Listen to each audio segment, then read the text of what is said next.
Hello and welcome everyone. My name is Kira and I am a certified health and wellness coach. This is the first of a series of interviews that I'm going to be doing with different practitioners of different alternative health and wellness modalities. If you haven't watched the About Me version of this web website, YouTube channel, please know that all of these interviews and discussions are strictly for educational and informational purposes only. We will be discussing opinions. We will also be posting research and evidence-based studies, but this is not to instruct or to have a practitioner patient or client relationship. These videos are for educational and informational purposes only, and they are only intended for that purpose. This interview that I will be doing is with a herbalist and plant scientist. Her name is Raven, and I want to thank her so much for being with us today and for taking the time to have this conversation with me and just discuss what's going on with plants and plant medicine. And hopefully we can get some discussions going amongst others. If you have questions or comments, please feel free to leave them in the comments below. We will also be posting in the description of this video any links to any research on the subjects that we discuss, and we will be having further discussions in the future. So saying that, I would like to welcome Raven. Raven, thank you so much for meeting with me today. I really appreciate you taking the time out of your schedule to talk with us and share more about your plant medicine. Well, thank you for having me. I'm really happy to be here. One of the things that brings me a lot of joy in my life is introducing plants to people because it's something I'm very passionate about. My name is Raven, Bolas Gentner, and I've been studying herbs for over 20 years. I was first introduced to herbs by my mother, who was very much like a sort of pioneer woman. And she used to take me and my sister camping on the Gila River, which is here in Arizona. And when I say take us camping, I mean for like 3 months. And it was a really great experience because we were immersed in nature, and she wanted to get out of the city, and it was hot in the summer in Tucson. So a river was the perfect place. But as soon as I started expressing boredom, she would hand me this book. And I brought the book today because it's still the original book, but it's called Medicinal Plants. And it is written by who would be called the godfather of American herbalism. His name is Michael Moore. And so he was my first teacher, along with my mother, learning about the plants and gathering herbs and digging up roots and things like that. So that was my introduction to herbal medicine. Yeah. That's amazing. That's amazing. It sounds like this is something that has been kind of passed down through your family, and that gives you a very sincere interest in really bringing plants to people. Definitely, definitely. It definitely has changed my life. I know, you know, when we're young and we enter into that adolescent phase, it can very much feel puzzling. Like, what am I supposed to do with my life? Or where do I go from here? And for me, I felt so grounded in knowing that I was always going to have the plants. And so it was like, no matter where I go and what I do, we need plants to survive. We need plants to thrive. I might as well study it. So I went to the University of Arizona, and I decided I was going to go into the plant science department, and I pursued a botany degree. And then it sort of moved into soil science as well. So understanding the soil food web and how everything interplays together. So I graduated with a plant science and a soil science degree, and it has served me well. And I am still passionate about all of it. So the plants have always been there for me, and I think they could be there for everybody. You're right. they definitely can be there for everybody. And it's about knowing what the plants do and how to apply them um, in their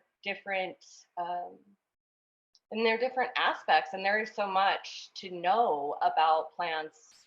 Um, the way they're used differently, whether it's a tea or a tincture or in a compress or something like that. So many ways. So obviously, since this has been a lifelong journey for you, where are you right now with your plant journey? That's a good question. I feel like everybody's plant journey can change, right? So I am not necessarily a new mom. My daughter just turned 4 years old, but my herbal intake has revolved around nervines, things that help me to be a calm, at ease mother when like things get a little bit tantrumy and stressful. And so the herbs that have been in my life more recently are herbs that are good for my nervous system and herbs that are good for my daughter, things that are safe for children. So my herbal journey right now is about uh, helping to maintain a cool, calm disposition in the face of a three-nager. I have a three-nager as well, so I can completely understand wanting to make sure that you're taking good care of your nervous system, making sure that you're able to maintain that peace and balance that you need when you have a three-nager. I can completely understand. So, on that note, what are the main herbs that you like to keep around all the time? Herbs that you always have in your home? Yeah, so one of the biggest go-tos that I have right now is lemon balm.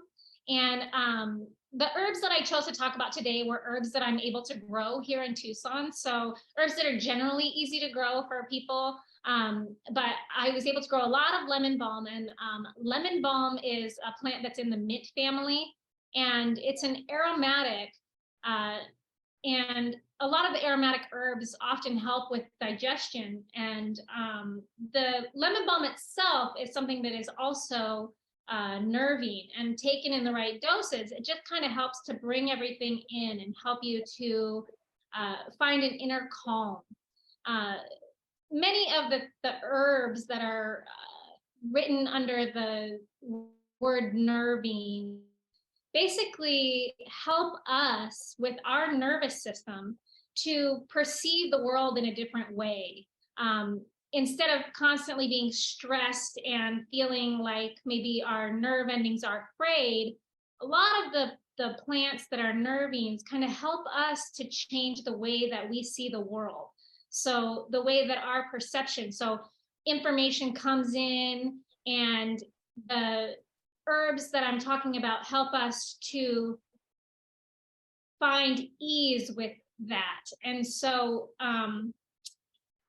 lavender, lemon balm, holy basil are just a few of the plants that kind of help us to shift our perception to make things feel a little bit more at ease. Often called anxiolytic herbs, means that they help with anxiety. They can quell anxiety. And for a mother or an adult, anxiety is coming at us all the time in the world around us. I mean, we're in a society that's driven for production and being busy and all of these things.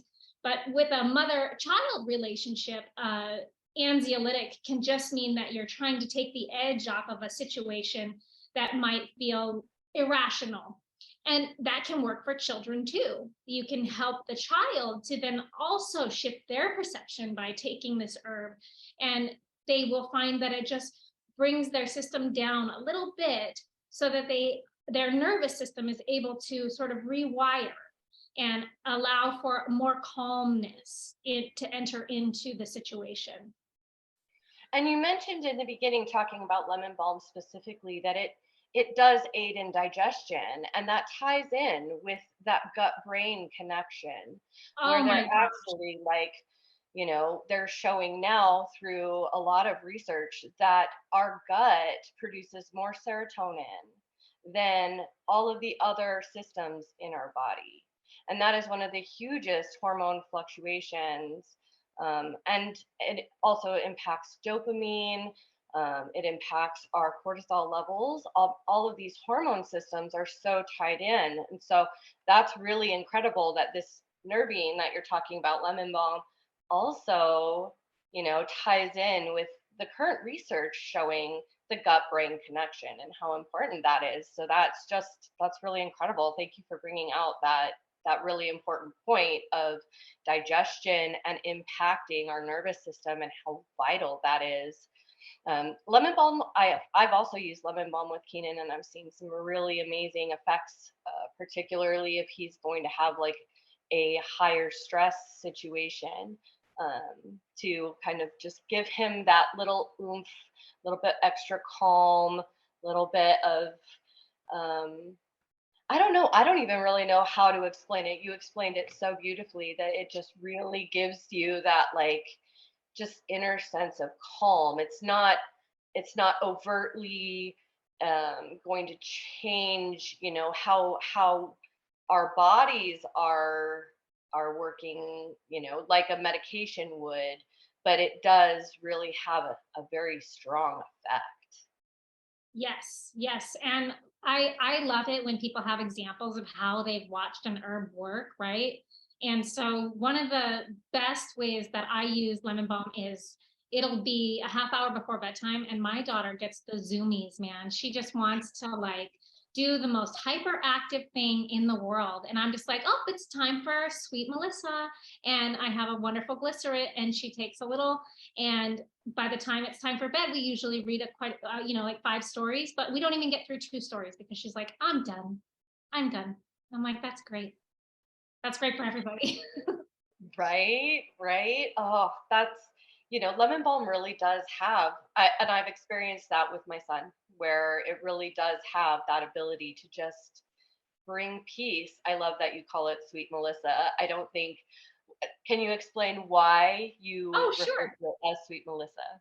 Yeah, so the Latin name for lemon balm is Melissa officinalis. And so, because I feel like we're friends, I always just say sweet Melissa because it is part of her name, or so it seems for me. And yeah, I love the glycerin tinctures for children. I think they're so effective on the mild level because yeah, children shouldn't be taking anything more than a mild herb anyway.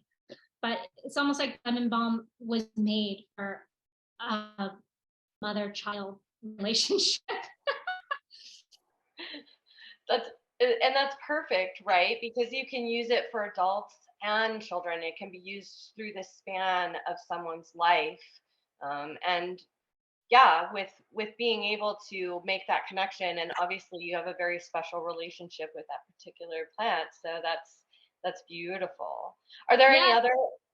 oh sorry, I just wanted to touch back on the gut brain thing, is that there is so much information that they are just now discovering about the mind belly connection, and lemon balm and so many of the herbs that we have in our lives, like they can't even put a pinpoint on the benefits of everything because they're still in the process of discovering it in labs, in clinical settings, etc. But lemon balm is one where they have found that it really helps with hyperthyroidism, people who have hormone regulation issues on that level.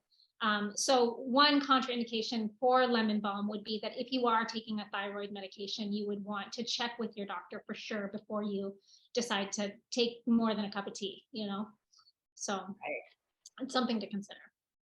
And you mentioned something, and I just want to go with that.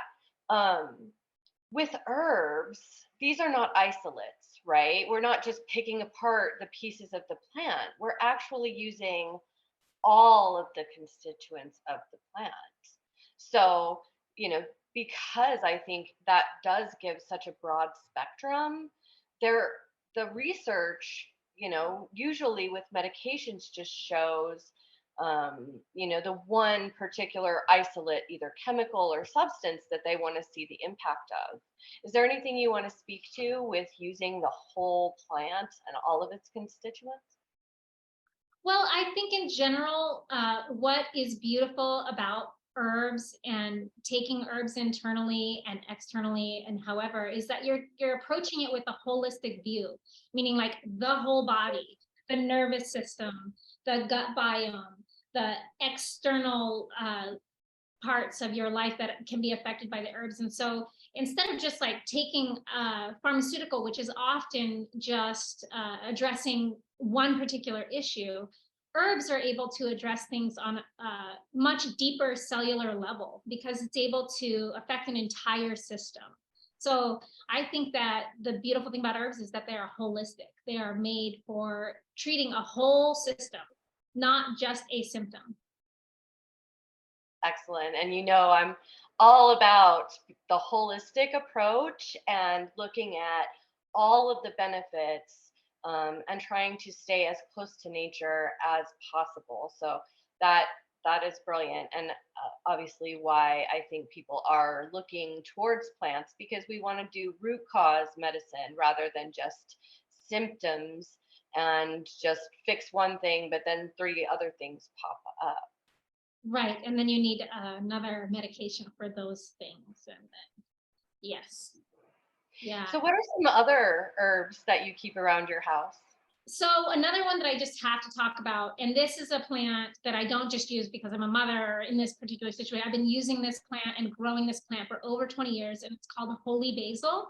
The Latin name is Osmum sanctum, and it is an herb that's been used for thousands of years through Ayurvedic principles, through India, through wherever, but it's easy to grow.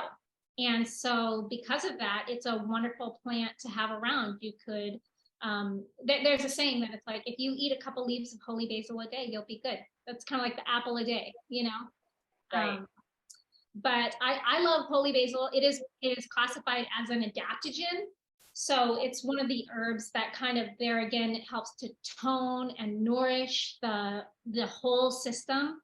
The way I'd like to think of adaptogens is that they kind of go into your body where they're needed. And of course, there's several different kinds of adaptogens, but when I think of holy basil, that is how I think of it. And oftentimes it's used in combinations with other herbs because it helps to potentiate and synergize the medicine. And so holy basil just overall is a really great, helpful tonic. It's more of like a tonic herb. And it's so mild and it's so wonderful there again for children. I think holy basil is a wonderful herb.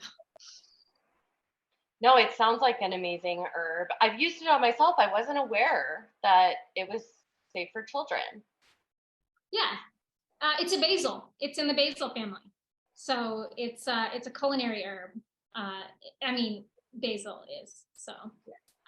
Yeah, it's a really beautiful nervine. Again, there it helps to bring our nervous system into a sort of grounded state, and it allows us to perceive things that are going on with increased cortisol levels and all the outside stresses that happen to our system.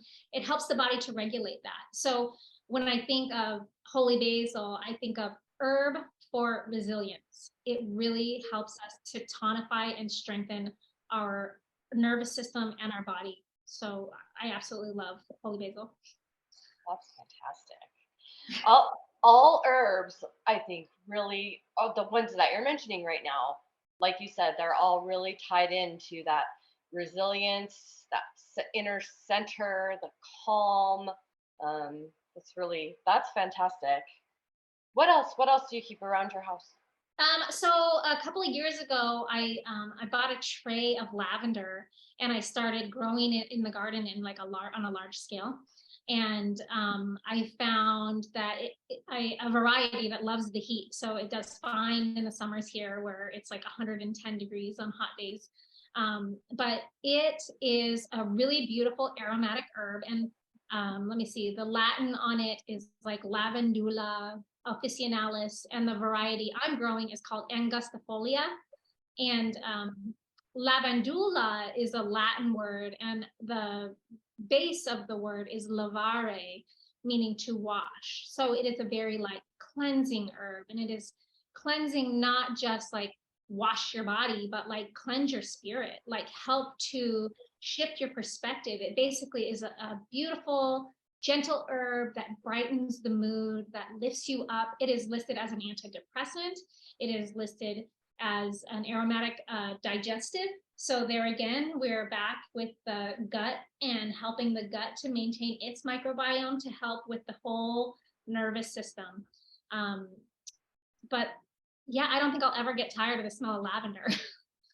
No, I love lavender, and I think most people just think of lavender when they're thinking about like relaxation, as far as like, oh, I'm going to go, you know, take a hot bath and I'll put some lavender in it. I don't know how many people really think about like making a lavender tea, or even, making taking a lavender capsule or something like that. I don't know if that really is something that people are aware of. There are these different methods of utilization of these herbs, and most of the herbs are able to be used either as a topical, like in a bath or in a cream or something like that, but also, they are able to be ingested in the safe um, forms, right? So, like as a capsule or as a tea, they are able to be ingested. Yeah, the thing, I think you're so right that people often think of lavender as like a spa day kind of herb. But what's funny is it helps with so many chronic conditions. A lot of people suffer from tension headaches, and they suffer from a lack of circulation, maybe. And lavender can help with that. Lavender, you could rub a lavender infused oil right on your neck right here, and it has actually been proven in clinical studies to reduce migraines and headaches. So there's properties in there that are really fast acting. And the way that I've seen it work with my daughter is like in the midst of a tantrum, I have this little lavender stick that's it's a blend of herbs, but it's in a stick form, and I just hand it to her when she's freaking out, and she'll smell it and she immediately begins to calm down. So as something that you're just inhaling and smelling, it is helping her to calm her body. So they're again wonderful for the nervous system. Yes, absolutely. And kind of what you're describing, I think, is that it also has anti-inflammatory effects. It's Yes. decreasing inflammation. It's able to, regulate the nervous system, but also potentially work on painful things like headaches, migraines, potentially even, other inflammatory conditions that potentially could be used, rather than just immediately turning towards one of the over the counter medications, or like an NSAID, a prescription NSAID. Yes, it is a mild analgesic. Like it is absolutely a wonderful thing to put on topical for like trauma, like bruises and injuries and everything else. It's like a mild dose of relief. It's not going to take pain and make it disappear, but it is going to lessen the burden of dealing with the pain. Yeah, there's, I don't know, so much with lavender that they just recently discovered as well, that the smells and what happens in the olfactory, and from there on out what's going on with the body. For some reason, the study that was done, I think it was out of Australia, they've decided that tea tree oil and lavender can be hormone disruptors. And so I need to read more about that, because I feel like my hormones are good and me and lavender are like this. And I'm just kind of like, okay, well, but that's great information. Like the more information we have, the better. So that's just something to consider, is that if you're inundated with lavender, like to some extent, it's possible that it could contraindicate hormone disruption. So I actually did see that research as well, Raven, where they were looking at, I think they were looking at different products that contain either lavender or tea tree in an essential oil form, or in just a fragrance form. And I think there was just a little bit of uncertainty with whether or not that the fragrances that they were actually using, whether they were synthetic or whether they were true plant um, constituents, whether they were actually coming directly from the plants. So I actually was going to post in the comments, not comments, but description of this video, a particular aspect of that study so that people could see that, yes, there are some times when potentially you need to make sure that you are getting true plant products rather than something that's synthetic or that's not certified as a whole plant product. Yeah, yeah, Because, I couldn't agree more. yeah, there really is a lot of evidence that's coming out with studies and research like this where they're not truly using the plants themselves. And I think that that is going to lead a lot of people down, a lot of the researchers down an incredible rabbit hole showing that even though the fragrance is the same, right? If it's synthetic versus plant constituent, um, even if it smells the same, these are not being used by our bodies in the same way. And No. bringing that to the forefront with things like xenoestrogens, and I know that you make your own products, like you grow the plants, you make your own products. Can you speak to why you chose to do that and why that might be important for people to understand? Sure. I think it's just such an interesting world that we live in today. Not to say that the people in the 70s had a different world or whatever. There's a whole bunch of input coming at us all the time. And whether that is just, on a daily basis, the intake that you're having from a cup of tea or the intake that you're having in the shower, they are now discovering that even burning candles can disrupt your hormones because these fragrances that are synthetically made enter our body through our olfactory system and can cause a little bit of havoc. And so the reason I felt moved to make these products for my family and my friends is because I want them to have healthier lives. I want them to have a non-toxic choice, right? So I make soaps and I only use essential oils. And I use them with like awareness and ethical I'm thinking about the plant that provided this. And I know it takes a lot of plants to create essential oils and there's a lot of debate about them. But if I am going to have something that smells good, it's certainly not going to be synthetic. The more time goes by, we see that on a daily basis, we have so many things coming at us. We've got phthalates, we've got plastics, we've got forever plastics coming down in the rain. There's just so much going on in the world that if we have a chance to take a small piece of something, grow it organically, and then take it into our bodies or on our bodies, we're just that much better off.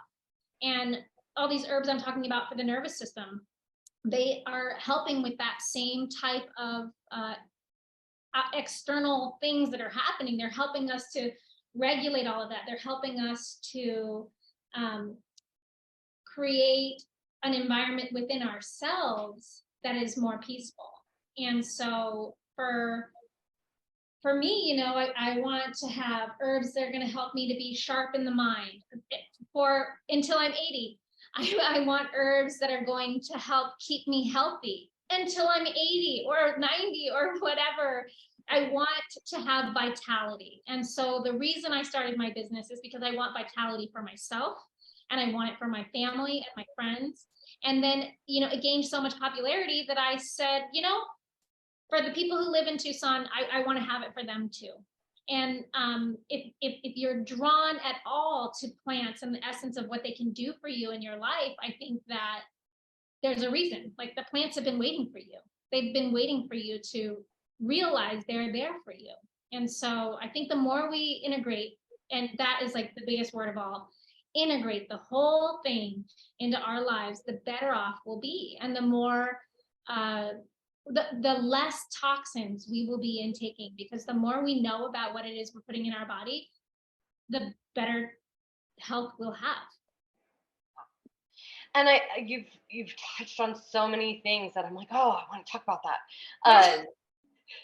I think people don't recognize that our skin absorbs almost 95% of whatever we put on it, right? So if we're using a lotion that has a laundry list of chemicals, those chemicals are being absorbed in our bodies. And there's a growing body of research that's showing that what we put on our skin, what we wash our hair with, what we brush our teeth with, what we wash our clothes with, all of these different things are actually severely impacting the basic functions of our bodies. I mean, our hormones control everything. And so, recognizing that, and knowing that some of these plants have some of the most powerful abilities to shift those chemicals.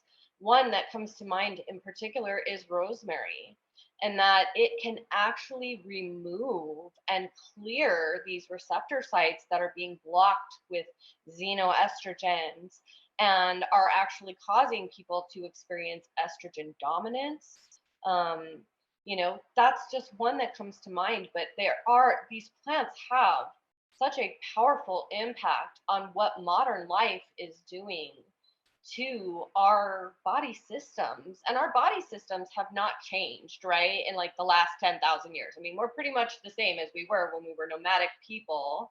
And what has changed is modern life in the last 150 years. I mean, think about how many changes have truly happened, where we're constantly being inundated with chemicals, whether it's through inhalation, whether it's through topical, whether it's through cleaning our house, or when we're going to school, sending our children to school, the fact that they're inhaling the chemicals that they use to clean the schools.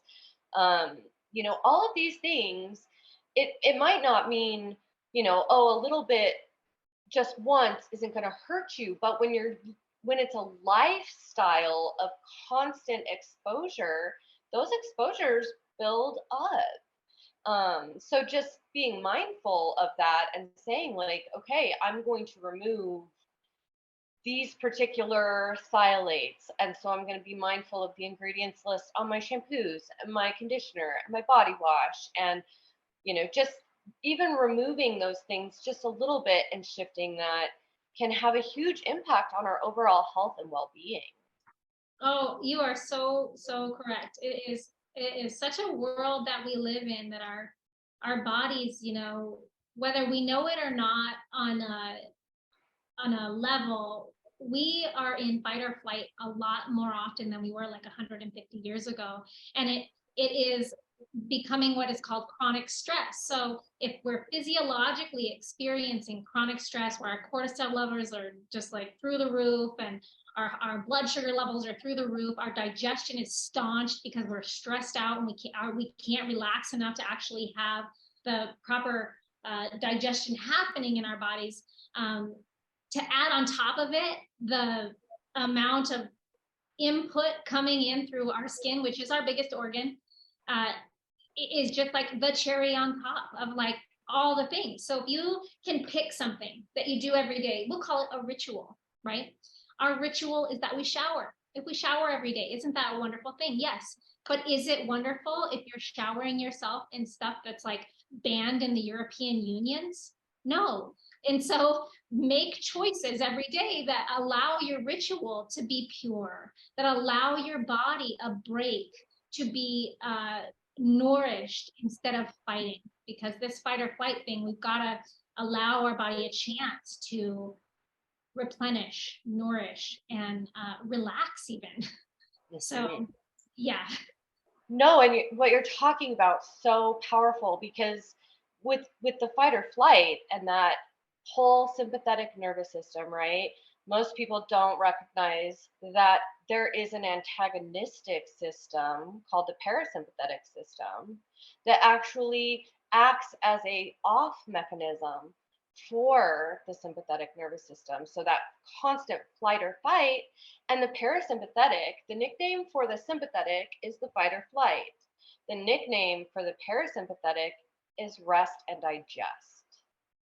And so it actually, when you're constantly in fight or flight, it shuts down at your digestion. It shuts down almost all of your passive body functions in order to keep your body able to either react quickly, like fighting or flight, and being able to really keep your attention going where it needs to go. And people struggle with digestive issues. It's such a common challenge for a lot of people right now, and I don't know if they recognize that if they are constantly running on these chronic stress states, even just for several weeks or several months, how much that really can affect your digestive tract. And like we talked about, it starts to impact your nervous system, being able to like really process and even be present for what we're experiencing in a holistic way. That's truly, I think something that people need to be more aware of, is that parasympathetic system, what you're talking about with being able to reset. If you're taking a shower, it should be a reset, not another experience of more of these fake chemicals that are coming in through your skin, and actually kind of mimicking these hormones that are creating a even higher stress response. um, it's really important to understand that our bodies deserve a reset. Our bodies require it in order to be able to truly function the way that they need to function. So I mean, speaking to that, I mean, it really is something that we need to be mindful of, is trying to stimulate that parasympathetic nervous system to get out of these fight or flight states, that we're finding ourselves chronically in through the exposures in modern life. It's so true. I love the thought of mindfulness, right? And thinking about what is it that I can do for myself right now. What if you just got cut off in traffic and you get home and you're still like agitated and you can feel it? What can we do for ourselves in those moments? And so this integration of herbs that I'm talking about is just like, it's as simple as boiling water, pouring it over a tea bag, and allowing this herb to nourish you, making the choice to nourish yourself. And so a lot of times that may require a pause. It may require a minute or a choice in which you are choosing to take the calm, find the peace, and it may seem impossible at first, but try starting for 5 minutes. A lot of times people take this approach of production and push and go and to be doing things, and in that they look to herbs and they're like, oh, what can I use to be an adaptogen that's going to help me keep going, like, oh, I got to take some maca root, and I got to take some astragalus root, and I got to take this, and I got to take that. And you know what? It's not going to work for a long time. You have to be able to integrate into the herb world with also an inner peace world. So the herbs, you have to allow them the space to work. You don't want to just put your body into overdrive all the time and then just be like, oh, all these herbs are going to help me. And that can be a really dangerous way to approach herbs. So when I'm talking about adaptogenic herbs and all of this, I'm talking about a more holistic and integrative lifestyle where you are taking the moments to actually nourish your body.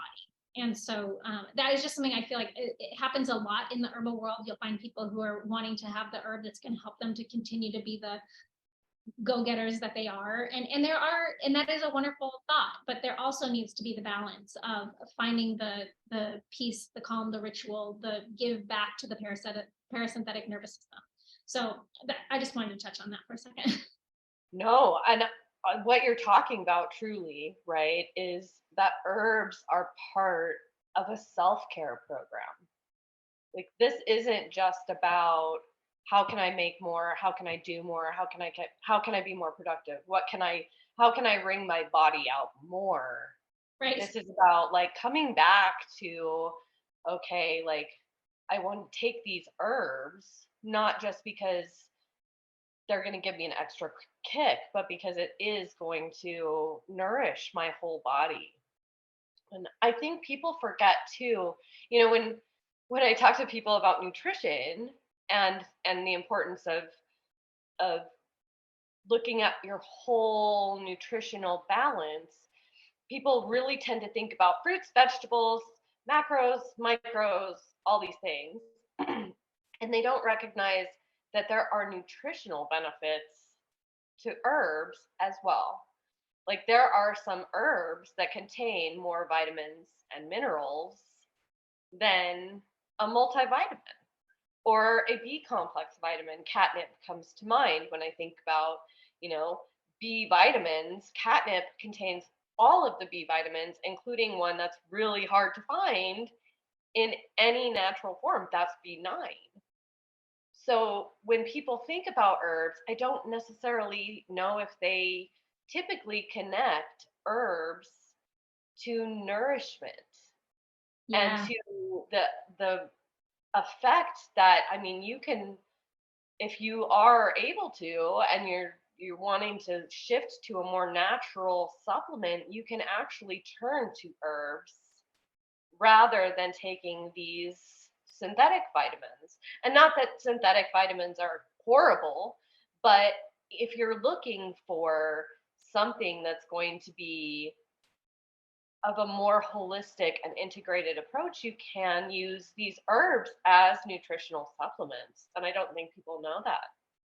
Absolutely. I wholeheartedly agree. I think so much like of our agricultural system that we have going on in America today is producing things out of soil that is extremely depleted. And so one of the biggest things we're missing out on is really rich mineral content. And so drinking teas of different kinds, you're going to get so many more minerals and vitamins, like you're saying. I love the example of catnip because there again, it's a really great herb for children. Catnip is something that you can make a mild tea out of, and not only will it help them with their digestive upsets, it will help their entire system.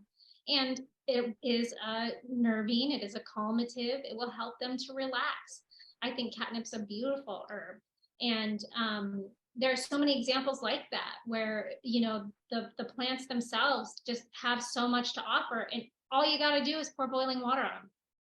That's it. And so having that be part of a ritual, introducing tea into your life, is a really wonderful way to start with uh, getting herbs into your system. But there are so many ways to get herbs into your system. Oh, and that's, I'm so glad you brought that up because that is something that I wanted to talk about because I know there are so many different ways to utilize these plants. So, what are the different methods for delivery of plants and plant medicine? Oh man, so it's a very long list, right? So you've got extracts at the top, and you can extract an herb with water. You can extract an herb with alcohol, and that would be then called a tincture. You can extract an herb with glycerin and heat, and that would be then called a glycerate. You can also extract herbs with vinegar, and that is often called an oxymel. You can extract herbs in all of those ways, and the products and the things that you end up with are good for different reasons at different times. You can also take a whole herb or a root, grind it up, and create capsules, or purchase capsules that are for sale already, because that's quite an ordeal to become a pill maker. Right? um, yeah, and then there's always the external parts of plants, right? If you one thing that is totally underrated is herbal baths, and herbal foot baths. Even just soaking your feet only in herbs is a really medicinal thing, and there are herbalists from like the 18th century that write really wonderful things about how they use it for all of their clientele. um, baths are a really great way to get herbs externally, topically into your body. Rosemary is a really good example. If you took rosemary and you ground it up and put it in your hot bath, it will increase your circulation. If you're suffering from a low blood pressure episode, it will help to increase your blood pressure and your circulation. It helps with cognitive stuff too. If you took rosemary oil and you were to rub it on your area that was having a hard time with circulation, maybe arthritis, it would increase the circulation to that area. If you're having hair loss, you could take rosemary and you could rub it on rosemary oil, rub it right into your hair, and it will increase the amount of circulation, and therefore the hair growth would increase because the follicles like wake up. So there's like the topical, right? So you've got salves, you've got lotions, then you've got poultices. Poultices would be for something that is more like acute. You're having a boil or something and you add a hot compress to it and it draws out the infection and helps the thing to happen faster, to heal. It basically is assisting your body in allowing the thing to happen faster.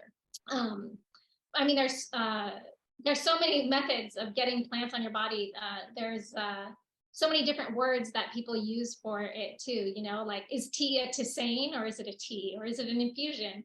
Is it and there again with like the poultice, is it a compress? Is it a, you know, anyway, there are a lot of ways, and there's different reasons you would use all of those methods. My personal favorite that I like is having the extracts ready to go. So I like having tinctures because they are shelf stable for like 10 years. And if you make the herb, you can make a lot of it. So if you have a garden or you have a friend who has a garden, you can go take it, pour a bunch of alcohol on it, make your infusion, and then you can have that herb for 5 years. You're like taken care of. And instead of spending $15 for one tincture, you've got this product for years, for friends, for family, and you're able to share it. And glycerics I like because of the situation I am in with my daughter and wanting her to be able to benefit from the herbs as well. And so I think tea and tinctures.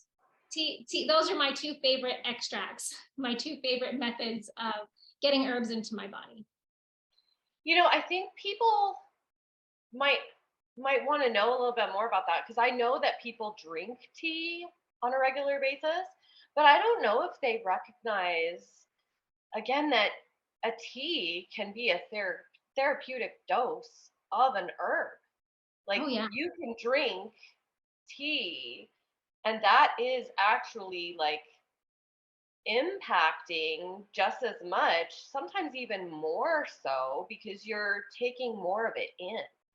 Oh, yeah. I have a great example that I have a friend who was having high blood pressure after an incident, and his doctor immediately wanted to prescribe him statins. And he was just like, you know what?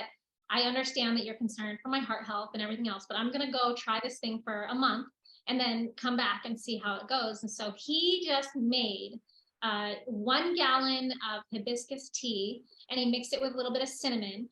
Every I don't know, maybe every 3 days he made the gallon. He just kept it in his fridge and he poured himself. That was his refreshment, and it was great for the summertime as well.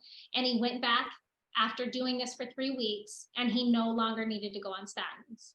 And so one beautiful way to get herbs into your body is to make a bigger batch, put it in the fridge, and then just serve it like iced tea. But instead of just being black tea that's got, you know, sugar in it, you can make it any flavor you want, and the herb gamut is at your door, man. You've got holy basil, you've got lavender, you've got there's just so many to choose from, depending on what it is that you think you might need. You know, do you need more circulation? Are you looking for more cognitive abilities? Because I just got out of this whole COVID thing. I had COVID for the first time a few weeks ago.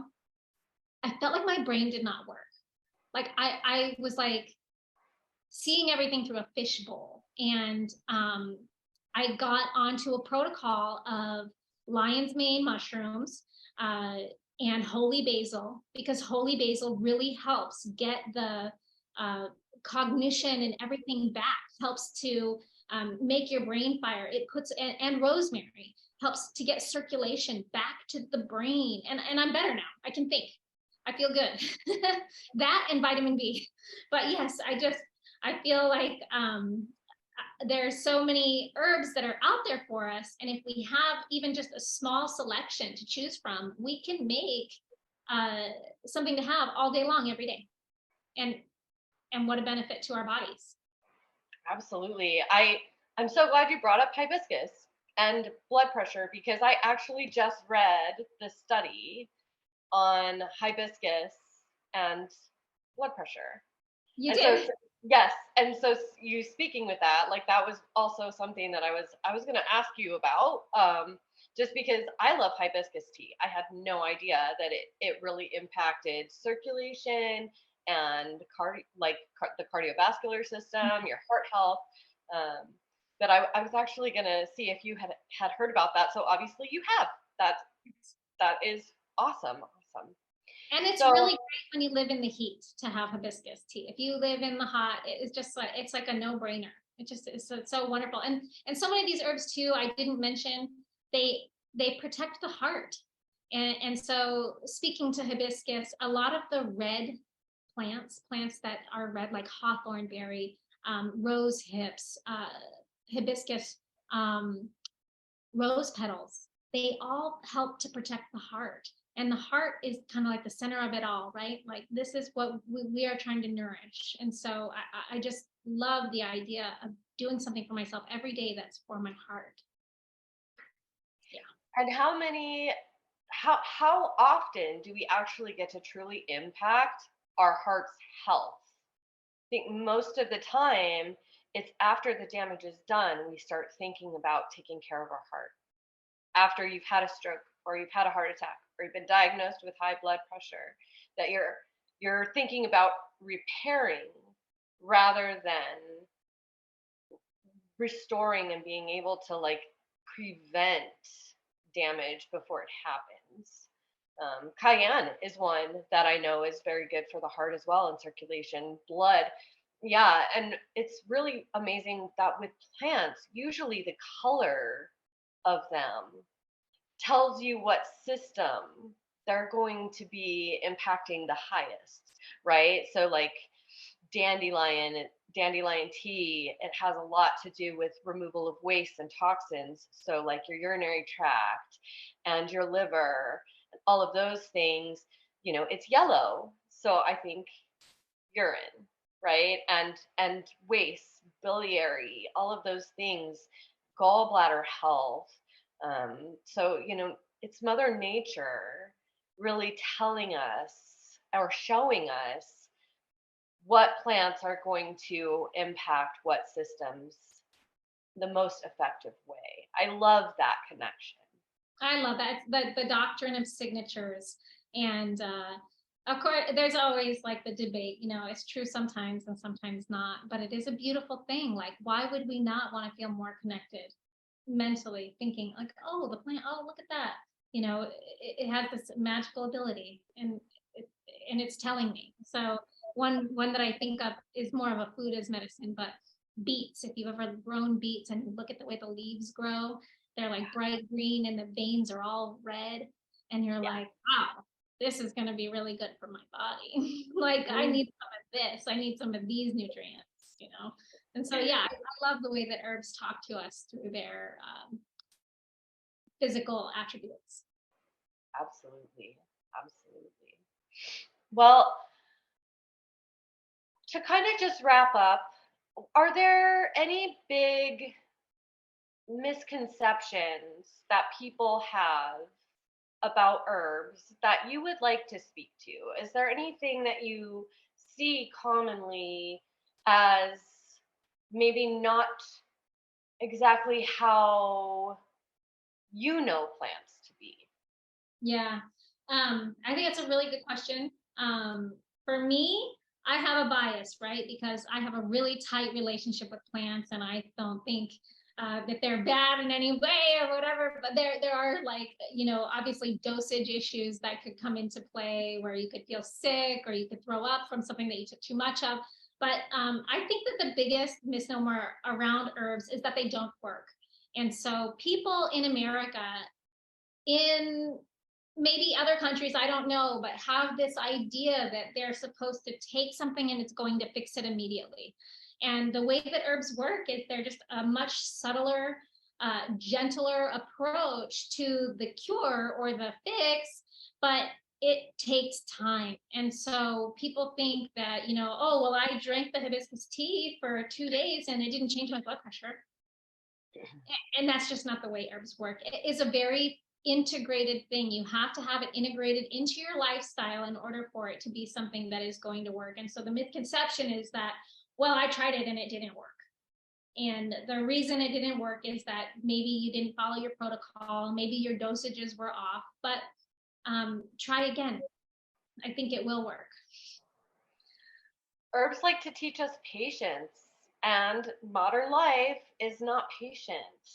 No. Everything is very quick in, I want it right now, I can get it to my door, I can have this in 5 minutes if I just go and get it. And nature doesn't work like that, right? Nature doesn't work like that. This isn't Amazon Prime. Takes longer than 2 days to get where we want to go or do what we need to do. Our bodies Yes. take time to heal, and yeah, having a clearing and restoring our nervous systems and our bodies, our health, definitely takes longer than most people really think. I totally agree. Especially when we've been in this chronic go, go, go for so long. It can take the body a long time to realize that it's not in either fight or flight. Even if you've been doing beautiful rituals for yourself, even if you've found a way to find the calm, all of that, your body is still catching up from however many years that you've been, going so hard. And so I think, yeah, it just takes a beat to have the herbs really start to work for you. And it's funny, you're coming back to relaxation. I actually have I've got one of your products that I love. It's the lavender pure hydrosol. And we've touched on lavender already. I have another one. It's your reishi tincture, which I love as well. So, talking about just having that connection and restoring our nervous systems. I mean, I've used your products. The lavender I use every night before bed. Like I spray a little bit around Keenan as well because he loves the smell. He actually likes to run through it like it's a sprinkler. I'll put the spray and he'll like run through it. He loves it. And just to get connected and relaxed, it's your feelings and connection to the plants really do come through in the products that you have. So I just wanted to share that with you. I feel like your products even show like your connection and your relationship with these plants and how much you love them. That's great. That's the goal. We're all working for each other. Absolutely. Absolutely. Well, I know there is a lot of information that we didn't get to talk about today. We were thinking about, all of these different plants, and they don't just include herbs, right? There's mushrooms. So there's a lot more that we want to talk about. Would you be willing to do a part 2 with me? Oh, I would love that. I do. I feel like the world of mushrooms is in the midst of an unfolding, and it would be such a great discussion to talk about how mushrooms can help us thrive. Well, I think that would be brilliant. I love speaking with you. I love your passion about these plants. It's really amazing. I think it's incredible that you grow the plants, you process the plants, and then you turn them into these amazing gifts for the world. Like it's such a beautiful, wonderful thing to see. And there's just so much to what you bring to the world to share the plants, bring the plants to the people. Thank you. Thank you. Yeah, it's an honor. I feel like such a wonderful vehicle for the plants and for myself. I just feel like I have, in the flow, when I found myself in the flow, like I'm doing exactly what I'm meant to do right now. That's fantastic. Well, I'll obviously put the link to your website in the description here if people want to find out more about your products or more about what you do, Yeah, thank and you. what you offer. I know you have a couple of classes coming up too that you're going to be teaching down there in Tucson, so that's really exciting. Congratulations. Thank you. Thank you. Um, and I just want to thank you. Thank you again for taking the time. I know you're a busy lady to talk to me and help me get out a little bit more information to people about plant medicine and what the benefits are of that, because I know right now there is so much interest. Thank you for sharing your passion with plants, and I really appreciate your time. And I know that everyone who is watching this video would also want to thank you for your time and all of the information that you shared. Thank you. And thank you to you for having me. I definitely enjoy talking with you as well. And yeah, let's get some mushroom discussion underway. That would be a really fantastic follow-up. Excellent. Well, I am looking forward to that discussion, and you have a fantastic rest of your day. Thank you so much. You bet. All right. Thank you. Bye.